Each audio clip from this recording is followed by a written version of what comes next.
The Dose is a production of the Commonwealth Fund, a foundation dedicated to healthcare for everyone.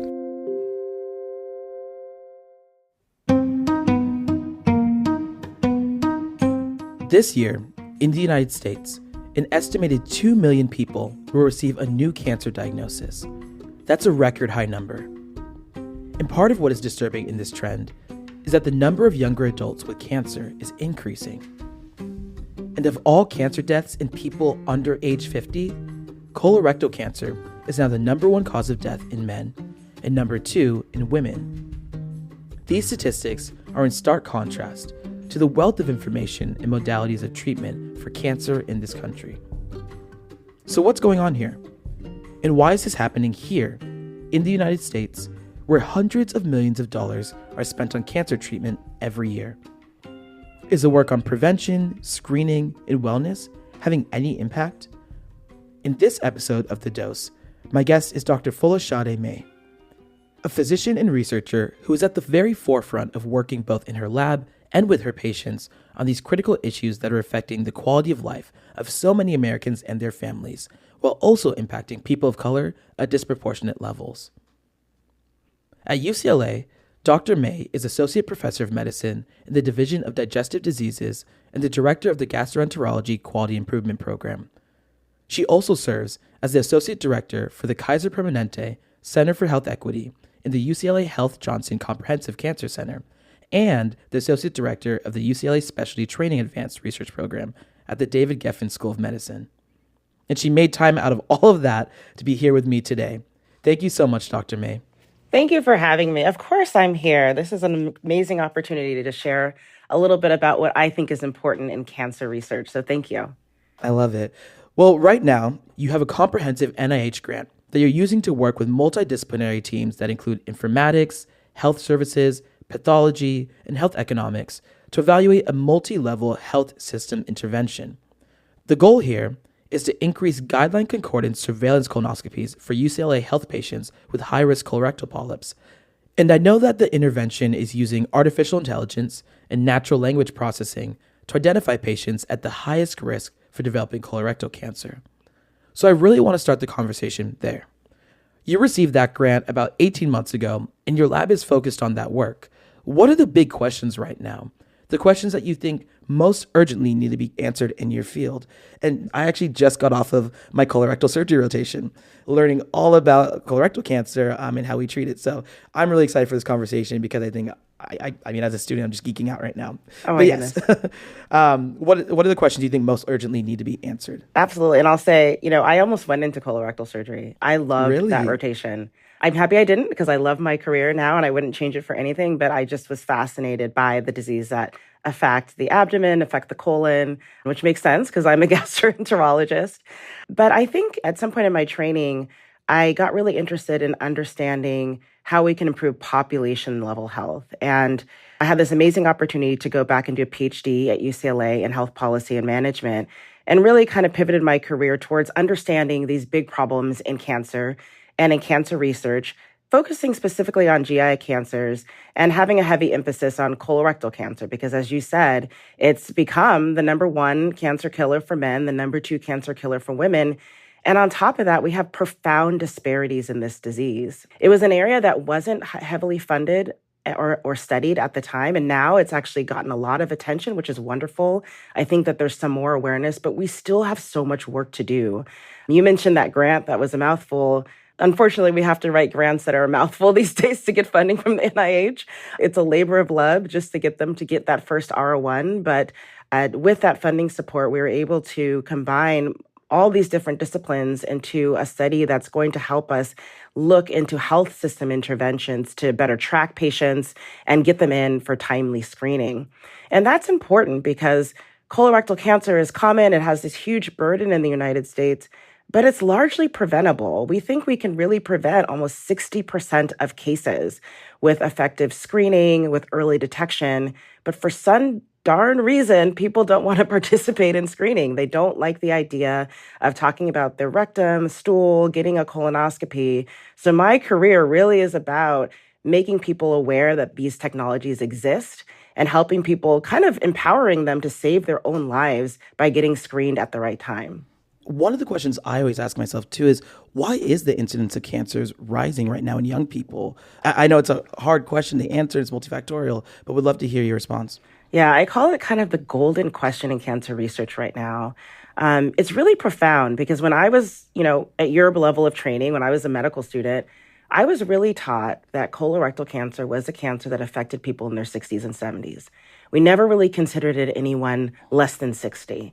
And I can't teach my residents and fellows and medical students that anymore. I have to tell them to be aware about this disease in people in their 30s and in their 40s and in their early 50s. So we've seen a profound evolution in the epidemiology of this disease in a pretty short time. I'm not that old. It wasn't that long ago that I was in medical school. And the big question is why? The short answer is we don't know. And the other part of that answer is that it's likely a combination of many different environmental factors. We don't think it's genetic. It happened too fast for it to be a genetic change in the human genome. But we do think that there are several environmental factors that might be a cause here. So I like to think about them as things that are occurring in the environment that we're doing to the environment, and then also the ways that we're living our lives. So environmental factors like radiation, pollutants, pesticides, plastics. There's a lot of hypotheses about these things that we have more exposure to now than we did before the 1950s and 60s. And then there's certain ways that we live our lives that are putting us at higher risk, not only for early onset colorectal cancer, but early onset breast cancer, lung cancer, stomach cancer, prostate cancer. And we think that it has a lot to do with our lack of physical activity, our lack of exercise, our high intake of alcohol, our intake of tobacco, metabolic disarray, which we see in obesity, specifically type 2 diabetes, and then unfortunately what we eat and drink. So our diets that are heavily, polluted with red meats, processed meats, things that we love, like our charcuterie boards that people probably have taken a little bit overboard and eating them a little too often now. So it's a combination likely of all of these factors that are culminating in some sort of gene environmental interaction that's predisposing us to getting cancer at a younger age. And I think that's so unfortunate because it's always horrible to give a cancer diagnosis. I don't care how old anyone is. It's terrible to have to say those words, you have cancer. But there's something even more destructive to the human species when you do it to a 30-year-old, to a new father or to someone who's just entered the workspace or someone who's actively contributing to the economy or has a young family. So I think there's a lot we need to do to better understand why it's happening and to also raise awareness about symptoms and screening so that we don't have young people dying from cancers. I'm so glad you brought up screening because right now, one of the challenges in cancer treatment and prevention is recovering from post-COVID drop in screenings. That's significant because we know that even slight delays can impact outcomes for patients. So what work is being done in making screenings attractive? Even with robust outreach, is there buy-in from target audiences? Yeah, it's not working. What we're doing is not working. We could do so much better with screening. And I will say we weren't doing well before COVID, but then COVID was another hit to our efforts. We do a little bit better with screening for the women cancers. So when we look at breast cancer and cervical cancer, our screening rates are actually pretty high across the nation, although I will point out low among certain racial ethnic groups. So Black individuals, Latino individuals, people of American Indian, Alaska Native descent. Those are populations that we need to work on across the board. But, I think what happened during COVID is that rightfully, we pivoted a lot of our efforts to the acute situation of addressing the threat to humanity, which was this virus, right? It stopped people from going to the hospital. People missed their annual appointments. We have women now who just in that 1 year that they missed their mammogram during COVID because everybody was saying stay home, had breast cancer. And they were coming out now with breast cancers that they missed that we probably missed the opportunity to catch early because we weren't screening them during those couple years of COVID. Same with prostate cancer, same with cervical cancer, and now, unfortunately, with colorectal cancer. There is actually some national data, and I think this was released in JAMA about a year ago, that we've done a pretty good job in the last 2 years catching up with some of the cancer screenings that we do on a national level, like breast cancer screening, like prostate cancer screening. But colorectal cancer screening, we tend to still lag behind. And in the populations that I'm particularly interested in, underserved communities, populations that receive care in federally qualified health centers, we have not rebounded. We actually have a paper that's coming out any day now from the May Laboratory that looks specifically at colorectal cancer screening rebound in federally qualified health centers. And we show in this paper, which is actually led by a medical student, a phenomenal medical student in my lab, Matthew Zhao. He was able to do some really incredible analysis looking at national data to show that colorectal cancer screening rates are still lagging in underserved communities. So although the nation as a whole is doing better and has some signs of recovery, when we look at the people who are the most underserved, we did not recover. And in some of those populations, including Black individuals, the screening rates actually look like they might even be going down even more after COVID. So we've got a lot to do. You asked me what the problem is. I think it's awareness. I think it's education. I do think it's access, but I also think it's competing demands. Whether you're talking about the COVID epidemic or even after that, a lot of people, especially in underserved communities, have so much going on, multiple jobs, multiple people to take care of, stressors socially, in their employment even, that it's really hard to get them to focus on screening for a disease they don't even have. They might even have multiple medical problems they can't even find time to cope with. And then now we're going to ask them to go get a screening test for a disease that they've barely heard of. It's not in their family and they don't even have yet. It's really hard to get people to recognize the power of screening and to participate at the right time. Can you describe some of the barriers, especially for patients who may be getting their primary care from so-called safety net hospitals? You've described some of them, but what are other barriers that patients have to face? Yeah, these patients face extraordinary adverse social determinants of health. And those social determinants of health affect their opportunity even to step into the clinic, right? So I talk about barriers at the patient, provider, health system, and health policy level, but I also talk about barriers at the before care and after care. So let's start with the fact that 20% of people don't even identify with having a doctor or a health system, okay? So that's 20% of the population, mostly underserved, mostly Black and brown, who don't even have a place to go when they get sick or if they want to get screened or preventive measures. Those people are typically using emergency rooms as their primary care, okay? That's that population, unlikely to get screened, immense barriers there, just getting them attached to healthcare systems. Okay, the next group of people, they have some attachment. They identify with a safety net, with a primary care provider. But again, it's when they come into the clinic, usually for their annual exam or a problem-based visit, there's so much focus on their active medical problems that it's not the provider's fault, it's not the patient's fault, but there's often not enough time to talk about preventive health. We're dealing with the ongoing diabetes that's out of control, the hypertension. We're dealing with the fact that they need new medications refilled. It's hard to find time in that short appointment, because now we have very short appointment times with our patients, to also address that they need to be screened for a bunch of cancers that they don't already have. So that's an immense barrier. If a provider is lucky to get to that conversation, then it's the patient finding the time, finding the agency, finding the access to complete the test. We're lucky now in colorectal cancer that some of these tests you can do at home. They're stool-based tests. And a lot of the research projects that I have, many of them, we're actually getting these tests into the hands of people so they can get screened in the comfort of their own home. But if you do want people to get that colonoscopy, that gold standard test, they got to take a day off of work the day of the procedure. They often even need to take some time off of work the day before to do the laxative prep, which cleanses the colon of all the stool that's in there. And they've got recovery time. Most of these people who are seen in safety net hospitals, they don't have jobs like I do, where they can take a Monday through Friday off, 9 to 5, to get a colonoscopy. That's when we offer the service. So it's almost like we're putting people in the worst possible scenario by not giving them access to a potentially life-saving procedure, unless we're offering it at night or on Saturdays and Sundays, which you rarely see. Yep. How would you characterize the research environment right now? Yeah. I think that the research in the cancer space is heavily leaned towards cure. You know, everyone wants to find a cure to cancer. We need those researchers. I love my basic science colleagues that are in their laboratories. They've made incredible discoveries. They've found chemotherapy, radiation technologies that have kept people who are diagnosed with cancer alive. And we need to continue funding in that space. But what I am urgently pleading for in the research space is that we pivot, or we add additional funding, I should say, to the prevention and early detection side of the cancer care continuum. So what do I mean by the cancer care continuum? We talk about a continuum that starts with risk factors for disease, to screening for disease, to diagnosis of disease, to treatment, all the way up to survivorship or survivorhood. A lot of the funding right now is on that treatment type part of the spectrum. We're asking for there to be even more funding on the prevention. Not only prevention of getting cancer, but prevention of the other chronic diseases like diabetes, like obesity, that we know are linked to cancer overall and to early onset cancers.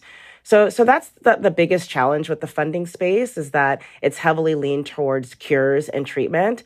And then the other challenge that we see in the funding space is the types of cancers we fund. So there's incredible support, as there should be, for breast cancer research. I mean, it's the number one killer among women. It's the most common cancer a woman's most likely to get.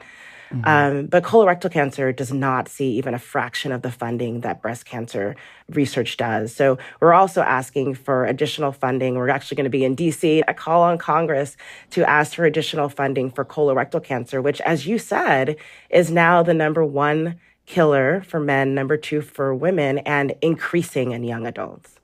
Absolutely. When you think about the barriers that patients are having to face, as well as, like, as you mentioned, having to take an entire day off. I remember when I was watching a colonoscopy just like a few weeks ago, it was the first one I'd ever seen, but I didn't realize just how extensive it is. You hear about it, but actually seeing the process, you're like, this is a full surgery. It's like you're doing the same exact prep for it. And then as well, for the research funding, you hear about breast cancer all the time, but colorectal cancer seems like there's still a stigma, just like in terms of understanding it. I think it comes from partly we stay away from conversations of things that are happening down there, right? But I think it's so important as these cancer rates are rising. Do you think there's a lack of data at all? And if so, what kinds of data would be helpful? Our biggest challenge in cancer prevention is that we have lack of national data. So I'm privileged to have colleagues in the Netherlands, let's say, for example, where they have, imagine having an EHR where everybody in the United States is on the same EHR. So no matter what hospital a patient walks into, you can look them up in Seattle or Portland. I can look them up here in Los Angeles, and we would be able to see the same data for the same patient. You would be able to see whether they've been screened. I'd be able to see whether they've been screened. We have nothing like that, right? We have this fractured system. We've got 1,000 different EHRs, or electronic health records. They don't talk to each other. We don't have collective data. We barely can even measure things. And then that becomes a problem for looking at how many people are participating in screening, and it becomes a problem with equity because we can't really see what populations need more efforts. So to me, that's the biggest challenge we face in cancer research, is a lack of data that's coordinated across the country or even across states, right? And then I think the other challenge that we face right now is just the opportunity to reach people the way that they need to be reached. So we've come a long way in implementation science of coming up with interventions that are effective. We know in colorectal cancer, for example, that patient education can work. Even educating providers is important because sometimes providers don't follow guidelines. It's not always the patient's fault. We know that interventions that happen at the health system level are effective. We've done a lot of work about mailing screening tests to patients that they can do in the comfort of their own home. But what happens, though, is that not all populations are going to respond the same way to the same interventions. So we have to find a better way to tailor the interventions to the unique populations that are currently underserved. You can't take an intervention that I roll out here at UCLA Health and our middle class, pretty much affluent population, and go over to East LA or South LA, which is mostly Latino, Black individuals, and give them the same intervention. It's probably not going to work, right? We need to look at the language. We need to look at the literacy. We need to look at the color of the people on the pamphlets, right? We need to find ways to connect with people so that they know that that intervention's for them, and that they know that they need to take action and get screened as a result of communication that is talking to them. Absolutely.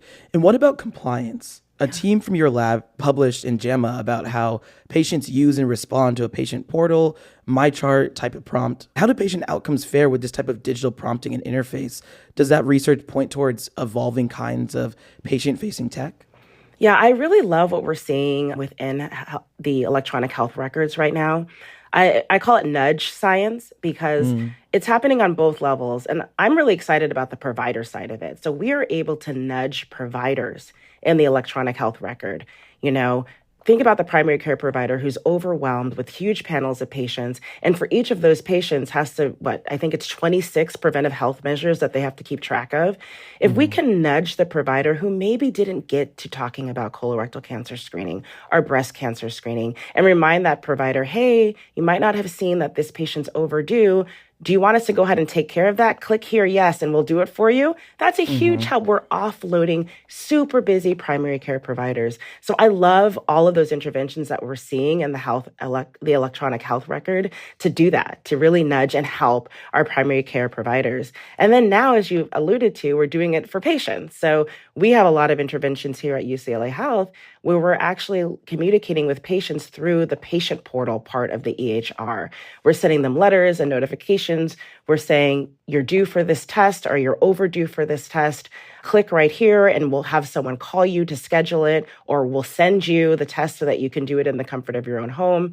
These are incredible interventions that I think patients are excited about. They're more effective in younger populations. So when you're talking about screening, which we do up to age 85, it's a little bit harder to get our older individuals using electronic health records through their phones or their smartphones. But I'm really excited about the generations coming up because they would have grown up in that technology. And it really speaks volumes for the possibilities in cancer research and in screening. Absolutely. And right now, significant resources are spent on end-of-life treatments for cancer patients.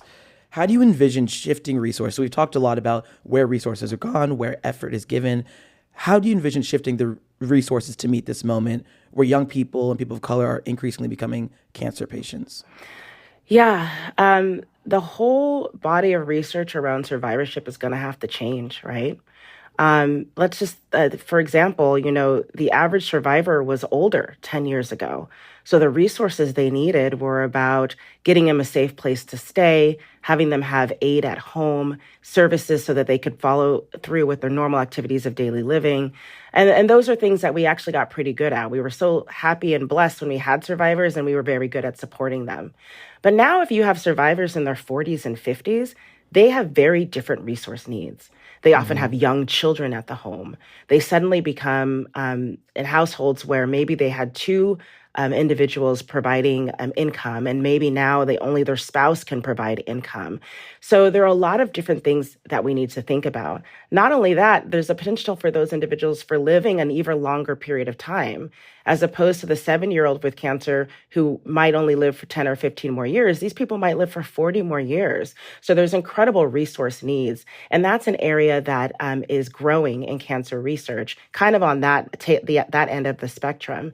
There's also a lot of work about financial toxicity. You can't imagine the cost burden that these patients have accumulated over time, not only with their direct care, but also those ancillary services they need. Every kind of complication from their hair, their skin care, their physical care, taking care of their families, paying for those very expensive medications. So there's a lot of research right now in financial toxicity and how we can set up systems to support these younger patients who are getting cancer so that they can live and not be in debt for their entire lives or pass on that debt to their children. That's so important. You participated in the White House Cancer Moonshot Forum organized by President Biden. You were there as a presenter on colorectal cancers. But I'm wondering, is there a substantive takeaway from that type of event in the face of the challenges that we're facing with rising cancer rates, especially for younger people, as we've been talking about? Or is it just that the optics of even having such a gathering is the most important? I was so honored to get that invitation last year to join the Biden Cancer Moonshot on colorectal cancer in Washington, D.C. And I really saw it as an incredible recognition of colorectal cancer as a growing concern in this country, but also a recognition for disparities. Because as you know, my work is really in health equity, looking at different populations and how we can get everybody to a point where they have their best possible health. So it was really an honor to be there. And I think you've hit it right on. I really do think that the optics of an event like that are super powerful. I think it puts it at the dinner table for people to talk about colorectal cancer when maybe before this wasn't a cancer that they were talking about openly and having conversations about, getting screened. I will admit, though, that the follow-through is challenging. I think that there could be a better effort in taking events like that, coming up with a specific list of action items, making sure that those activities actually occur in the year ahead, and maybe even potentially bringing those people back together to talk about where there have been successes, where there have been failure, where there's been change, and what needs to happen going forward. I'm really kind of craving now, almost a year later, an opportunity to get those same people in the room and kind of recognize that we haven't really pushed the needle that much since that event, and that there's so much that we need to do, but that we still have the opportunity to do that. So I think my challenge to the Moonshot has always been continue the talk, because it's extraordinary and it brings things to the surface, but let's think about actually acting on things that are going to make a difference. Dr. May, I just have to say, as a student, you are an inspiration of mine. You're incredible. Thank you. And I think this podcast is going to be one of the most important that people listen to. Thank you so much for your time here, for sharing your knowledge, for sharing your passion for health equity and for tackling colorectal cancer. I appreciate you so much, and thank you for taking time out of your busy day to be here. Thank you so much for having me and for talking about these important topics. I really appreciate it. This episode of The Dose was produced by Jody Becker, Mickey Capper, and Beth Ann Fox. Special thanks to Barry Scholl for editing, Jen Wilson and Rose Wong for art and design, and Paul Frame for web support. Our theme music is Arizona Moon by Blue Dot Sessions. If you want to check us out online, visit thedose.show. There, you'll be able to learn more about today's episode and explore other resources. That's it for The Dose. I'm Joel Brevel, and thank you for listening.